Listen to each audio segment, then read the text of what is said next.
আইপিএলে আবার এক অবিশ্বাস্য বাঁক। ৪৩ বছর বয়সে ধোনির নেতৃত্বে ফেরার গল্প, যেখানে গল্পের পর্দা গেল চোট আর দলের খারাপ ফল। আর প্রশ্ন উঠল, চোট নাকি দলের দুর্বল ফর্ম? আজকে আমরা উন্মোচন করব এই চমকপ্রদ ট্রান্সফরমেশনের প্রতিটি দিক। এই ভিডিওতেই থাকছে চেন্নাই সুপার কিংসের ইতিহাসের উত্থান ও পতন, ঋতুরাজ গায়কোয়াড়ের কুনুয়ের চোট ও তার প্রভাব, ৪৩ বছর বয়সী অপরিচিত অভিজ্ঞতা মহেন্দ্র সিং ধোনির নেতৃত্বে ফেরার নাটকীয়তা, আগামী ম্যাচে কলকাতা নাইট রাইডার্সের বিরুদ্ধে চেন্নাইয়ের নতুন অধ্যায়, কৌশলগত পরিবর্তন এবং দলের মানসিকতা পরিবর্তনের পেছনের রহস্য। স্বাগতম ক্রিকেট প্রেমীরা। আজকের এই ভিডিওতে আমরা বিশ্লেষণ করব সেই নাটকীয় পরিবর্তনটি যা তৈরি করেছে আইপিএলের বিশ্বে। চেন্নাই সুপার কিংস একসময় বেস্ট ছিলেন টুর্নামেন্টের শীর্ষ ভাগে, কিন্তু সম্প্রতি তাদের শিরোপা হারানোর পর পাওয়া যাচ্ছে এমন এক সংকট, আর এই সংকটের মাঝে উঠে এসেছে ৪৩ বছর বয়সী অনন্য অভিজ্ঞতা মহেন্দ্র সিং ধোনি। গত মৌসুমে চেন্নাই সুপার কিংস তাদের শক্ত অবস্থান হারানোর পর নানা সমালোচনার মুখোমুখি হয়েছিল। অভিজ্ঞ ঋতুরাজ গায়কোয়াড়, যিনি দলের ইতিবাচক মোমেন্টাম বাড়ানোর কাজ করছিলেন, ১১ দিন পূর্বে কনুইতে চোট লাভ করার পর পুরো আসর থেকে ছিটকে পড়েন। ঠিক সেই পরিস্থিতিতে ধোনি, যিনি ২০২২ সালে নেতৃত্ব থেকে সরেছিলেন, আবারও ফিরে আসেন নেতৃত্বে একটি নাটকীয় মুঠভঙ্গির মতোই।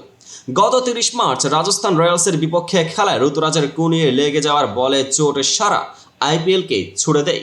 এই চোট শুধুমাত্র তার ফর্মের উপর প্রভাব ফেলেনি, বরং দলের সামগ্রিক মনোবল ও কৌশলের মধ্যে বিরূপ প্রভাব ফেলেছিল। কিছু সমালোচক মনে করে চোটই যেন দলের খারাপ ফলের মূল কারণ। আবারও প্রশ্ন তৈরি হলো, কবে থেকে ধারালো ফর্মের বদলে এই দুর্বলতা আসতে শুরু করেছিল?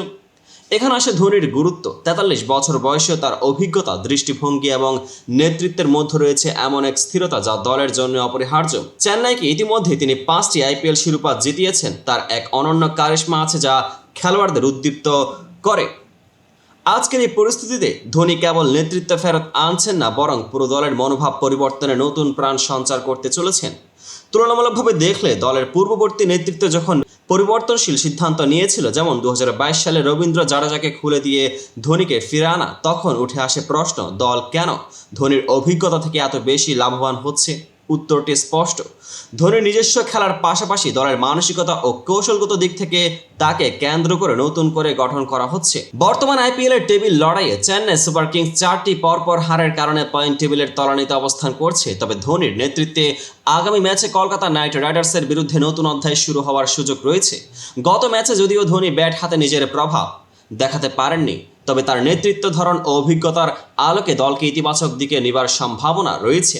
একদিকে দলের দুর্বল ফর্ম আর অন্যদিকে ধোনির স্থায়ী নেতৃত্ব, এই যেন এক মাইল দীর্ঘ সমীকরণ। তার এই পরিবর্তন নিয়ে অনেকে আশাবাদী, আবার কেউ প্রশ্ন তুলছেন, এই বদলের কি যথেষ্ট পরিমাণে দলের মানসিকতা ও কৌশলের উন্নতি এনে দিতে পারবে? টেকনিক্যাল দিক থেকে ধোনির অভিজ্ঞতা দলের শৃঙ্খলা ফিরিয়ে আনতে সাহায্য করবে। তিনি খেলোয়াড়দের ক্ষেত্রে শুধুমাত্র নেতৃত্ব দিয়েছেন না, বরং মাঠে কৌশলগত সিদ্ধান্ত নেওয়ার ক্ষেত্রে নজির স্থাপন করেছেন।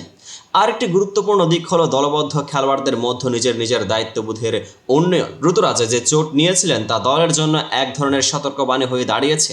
আপনি যদি নিজের দিকে যথেষ্ট যত্ন না নেন, তবে দলের সমগ্র কাঠামোয় প্রভাব পড়বে।